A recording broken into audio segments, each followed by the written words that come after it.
Hello beautiful people, welcome to the channel. Reverend Debbie here, hope you're doing well. Today's video, why are men afraid of feminism?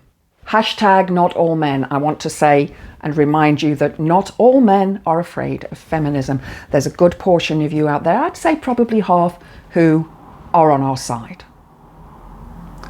Now I had an interesting discussion with a man on YouTube recently. He was very angry with me, very angry. Because I'd expressed my views on an Andrew Tate video and the misogyny that we see as women every single day. Now I'm 55, I've experienced misogyny all through my life, all through it, and I'm pretty sure that the vast majority of women out there have experienced it too. He claimed misogyny doesn't exist. And it's all to do with this woke agenda that schools and universities practice and are teaching everybody that women are as important as men. And he expressed that Western women are too woke and that Eastern European women and Asian cultured women are more attentive to men's needs. He also told me that women are ruining the world, and if women carry on with their agenda, it will crumble. Okay. Women are not ruining the world, men are. It's quite visible around the world. Right now, we can see what men are doing. And it sounds to me like this person wants their cake and to eat it too. So they want to be with a woman, but they still want to treat the woman like dirt. Breaking this down, okay, let's break this down and have a look at the discussion, which actually wasn't a discussion. It was more of a man telling a woman that she's wrong for wanting her own rights and to be equal with men. Mansplaining, you're wrong. And saying misogyny doesn't exist when it clearly does. University of Nottingham actually did a study which showed the following. 93.7% of women had experienced street harassment by men. 93.7%. Think about that figure. 74.9% of women reported a long-term impact. So that's trauma that's been caused by that. So it's probably anxiety. They probably don't want to go out anymore because of this thing that might happen to them again. And 63.1% of women said they had actually changed their behaviours because of this. Yeah, we do. We do change our behaviours. We become more aware. And this is why women choose the bear. Because we can't trust men, because we don't know which men are good men. We don't know. It's funny, I've always told, well, choose a good man. We don't know which men are good. You don't have signs on your head saying, I'm a good man. And even if you did have that, we wouldn't believe you. You know, we've been lied to so many times through our lives. The United Nations have a program for ending violence against women and girls. And 161 countries around the world were signed up to this. In 2022, 48,000 women were femicide victims. Most of these were in private. So that is men unaliving women. Globally, 1 in 3 women are subjected to physical or sexual violence at least once in their lives. I think I've had my fair share of that. Only 12% of male homicides are committed in private. So the other, 88% of male homicides are committed visibly. Feminism is the belief of social, economic and political equality of the sexes. It's not about women being better than men or women being in charge of men or being stronger than men. It's about working together for the greater good. So why are some people afraid of feminism? Media portrayal. Women have been portrayed in a negative way.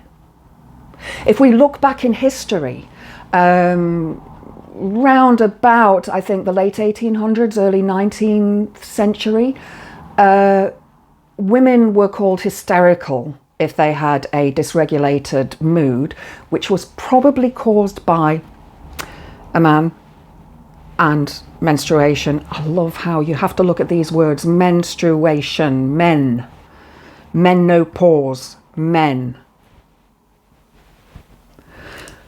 Lack of mainstream support. Some say feminists and pro-feminist men haven't done enough to transform the mainstream. I think that's something that we need to carry on with, and we do. I do, at least. The perception of feminism. Many people think that feminism is only about women. It's not. As I said, it's about working together, creating an environment where we can all live happily and in peace, and not have one gender suppress, oppress, and create slaves out of the other.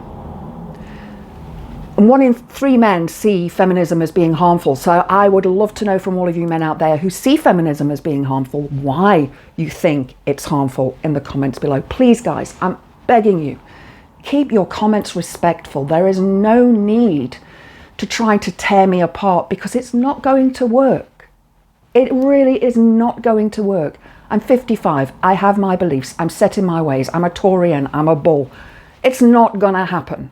You're not going to convince me otherwise. Men have enjoyed power and privilege for centuries, and this is the biggest problem, is that they feel entitled to this. They feel that they should have this, that it's their entitlement in life. Now, men only had to compete with half of the world's population for jobs in the past. But of course, since women have been in the workplace, which had to happen because World War II, men went to fight and women had to go and work in the fields and in factories for the ammunition, for the food. Women realise they want to work. They don't want to stay at home and cook and clean and look after the kids all the time. Some women decided they didn't want to have children. And then, of course, when we come to the 70s and 80s, women started moving into the workforce in a more visible way. At first as secretaries and shop workers, but then later on, we became more powerful in the workforce. I was an IT support manager, for example. We can be what and who we want to be. We don't need to be oppressed and suppressed. It didn't stop me from loving my partner at the time. It didn't stop me from being with him. I didn't dislike him. He agreed with me working. We paid the mortgage. Men in the evening like to relax, don't they? And they always used to. That book, Mrs. Somebody's, can't remember her name now, book of how women should treat men. I'll try and find the link and pop it in the comments below. But basically, women had to be ready with the man's slippers and his pipe and cook the dinner and make sure the kids were quiet and all the rest of it, so he could sit there and read a paper after doing his day's work. But what he didn't realise was the woman had been working all day at home. And now she had to bow down and be his slave.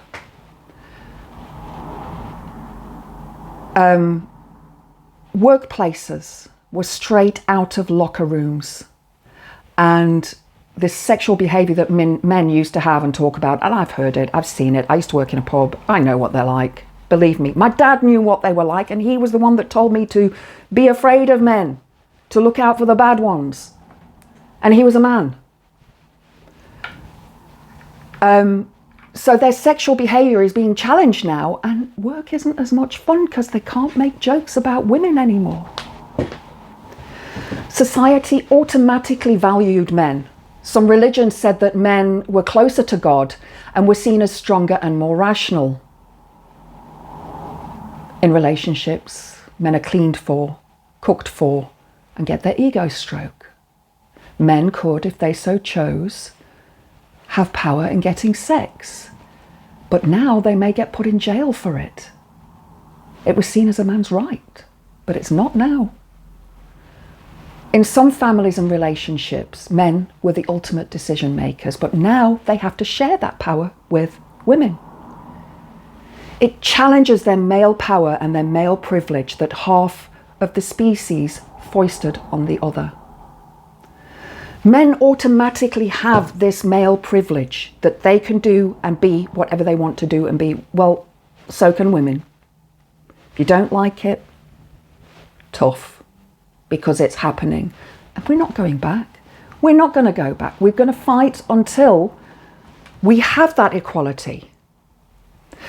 A lot of that information was from an article from the Voicemail magazine, an article written by Michael Kaufman. I will try and link that in the description box below. So in summary, men are afraid to let go of their power because to them, power is what they crave. Women generally don't. In fact, one commentator told me that if women were in charge, we'd do the same. No, we wouldn't. So do you see there, this person thinks that we're going to do the same to him as what they do to us, therefore admitting that they do this to women. They don't want to treat women as equals. They don't want to cook, clean, or look after the baby. They don't want to give up their male privilege. Now, we've talked about white privilege in the past around George Floyd when he was unalived, and that being where people who are white don't receive any problems around themselves for their skin colour, whereas people who have other skin colours have problems because they're not white. Now, I accept this because I lived in South Africa and I've seen it firsthand where white people thought they were better than black people. It does exist. Well, their penis never stopped them from doing what they want, but our vaginas have stopped us from doing what we want. And frankly, right now, the world is a mess. It really is. Look around. Men are in charge, not women. We haven't crumbled the world. Men have crumbled the world. All through history, it's been men. Men, men, men. Their wars, their religions, their beliefs that women should be less than. Women are peacemakers. Women want peace. We don't want to be hurt, abused by men. So it would have been a more loving place to live, but we're not going back. If you've enjoyed the video, please click the like button. Please subscribe to the channel. I hope to see you next time. Blessed be.